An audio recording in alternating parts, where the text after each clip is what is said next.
Assalamualaikum warahmatullahi wabarakatuh. Perkenalkan, nama saya Devina Selvi dari PGMI 2A dengan NIM 006.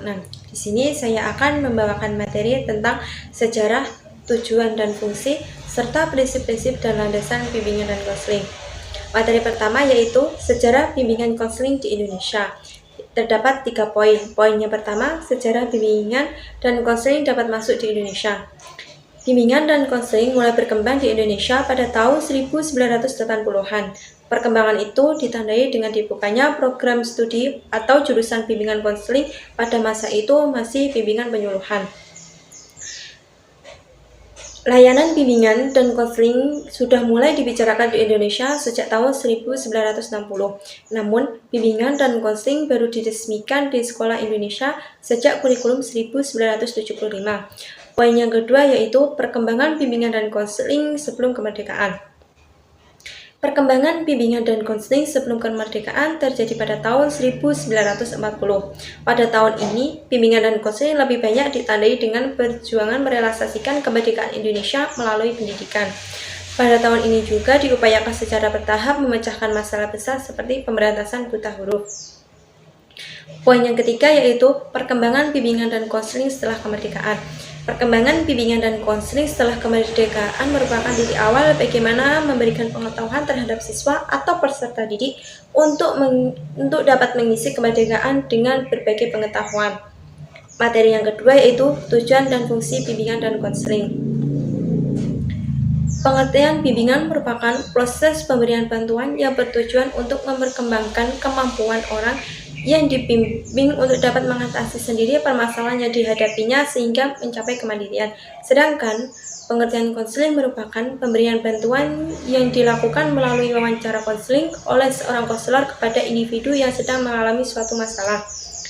Tujuan bimbingan dan konseling. Tujuan bimbingan dan konseling terbagi menjadi dua, yaitu tujuan umum dan tujuan khusus.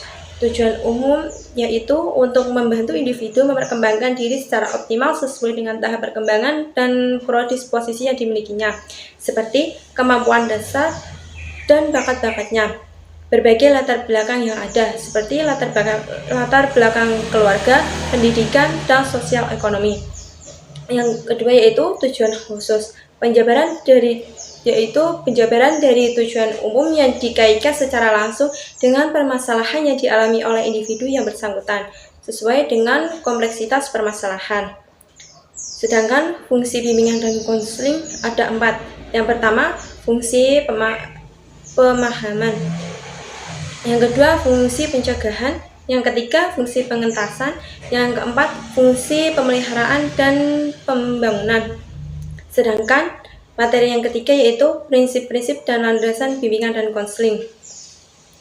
Prinsip-prinsip bimbingan dan konseling. Menurut Prayitno dan Emma Amti, prinsip bimbingan dan konseling merupakan rumusan prinsip bimbingan dan konseling pada umumnya berkenaan dengan sasaran pelayanan, masalah klien, tujuan dan proses penanganan masalah, program pelayanan, dan penyelenggaraan pelayanan.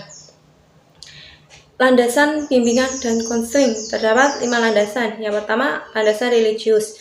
Pada dasarnya, ingin menetapkan klien sebagai makhluk Tuhan segenap kemuliaannya menjadi fokus sentral upaya bimbingan dan konseling. Yang kedua, landasan filosofis. Landasan yang dapat memberikan arahan dan pemahaman dalam melaksanakan setiap kegiatan bimbingan dan konseling yang lebih bisa dipertanggungjawabkan secara logis, etis, maupun estetis. Yang ketiga, landasan sosial budaya. Landasan yang dapat memberikan pemahaman kepada konselor tentang dimensi kesosialan dan dimensi kebudayaan sebagai faktor yang dapat mempengaruhi terhadap perilaku individu. Yang keempat, landasan psikologi, yaitu landasan tentang tingkah laku individu. Yang kelima, landasan pedagogis, yaitu landasan yang mengkaji bagaimana membimbing anak, bagaimana sebaiknya pendidik berhadapan dengan peserta didik, apa tujuan dan tugas mendidik anak. Konseling, yaitu hubungan pribadi yang dilakukan secara tatap muka, dalam mana konselor melalui hubungan itu dengan kemampuan-kemampuan khusus yang dimilikinya, situasi belajar. Demikian yang dapat saya sampaikan. Semoga bermanfaat. Wassalamualaikum warahmatullahi wabarakatuh.